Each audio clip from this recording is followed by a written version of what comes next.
We all feel like giving up sometimes.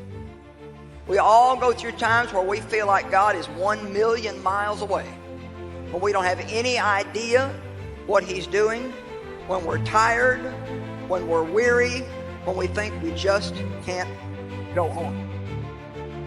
Most people are afraid to set great dreams and set big goals because of the fear of failure.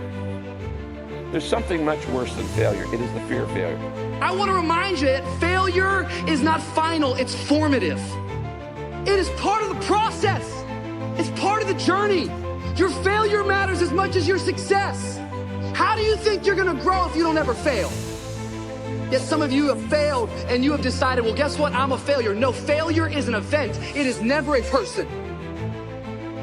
I need you to make up in your mind that the only way you can lose is if you quit. I just need you to keep going. First,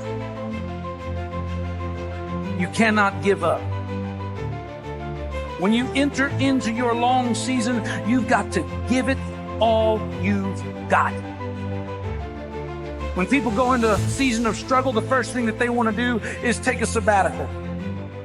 But whenever trouble comes, the only way that you can get through trouble is work your way through it. Make a declaration to yourself. Declare all-out war that you're going to get out of this rut. I suggest to you that if you are facing a challenge, don't stop. Stay busy. Work your plan. Don't confuse movement with progress.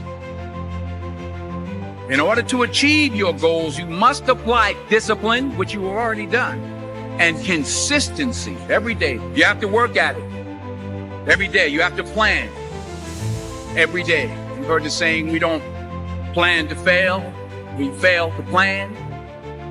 Hard work works. Working really hard is what successful people do. And I can tell you from my own personal experience, don't give up then. Develop your own compass and trust it. Take risks, dare to fail. Remember, the first person through the wall always gets hurt. You're going to fall down, but the world doesn't care how many times you fall down, as long as it's one fewer than the number of times you get back up. If you want to grow up, you want to be mature, there is no way to do it without pain. You can't grow up on easy street. And the very thing that discourages you is the very thing that develops you.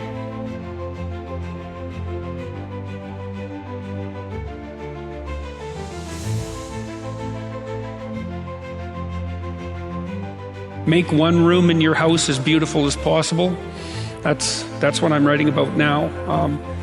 I talked a lot already about the necessity of cleaning your room, which is, in some sense a foolish piece of advice because it seems so obvious, but it's not obvious at all. And you'll find if you try it, especially if you're in a household that's not very functional, that you'll encounter obstacles that you couldn't imagine existed while you're trying to put your life in order. And you can take your surroundings beyond order and move towards beauty, and that's unbelievably useful because, well, beauty calls people to their higher being, I would say, and to make friends with beauty is to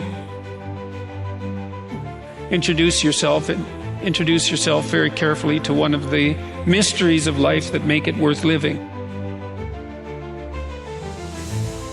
Now, we teach things that are generally not taught in school, as I already have said, but I want to talk about another little factor. 90% of the visits to medical doctors are directly or indirectly related to stress. 90%. My stress level, and I face as many deadlines as anybody you know. It's always a book production, a class I'm teaching, a seminar I'm presenting, and each one of them requires time and concentration. Example, how many of you feel like I've made this talk before? Can I see your hand, please? Several hundred times. I made it yesterday. You know what I did between yesterday and today? I spent over 6 hours getting ready for today. You see, I think it would be arrogant if I thought I could stand up and spit it out just because I did it yesterday or hundreds of times. That's arrogance. When you respond to life instead of react to it, react is negative. You get sick, go to the doctor, she gives you a prescription, says, see me tomorrow. You walk in the next day, she said, uh-oh, it's not working. We have to change the prescription. You get a little nervous. But if she smiled and said, hey, it's working. And so she's just responded, and you feel better because now you see some real hope in order to get ahead in life.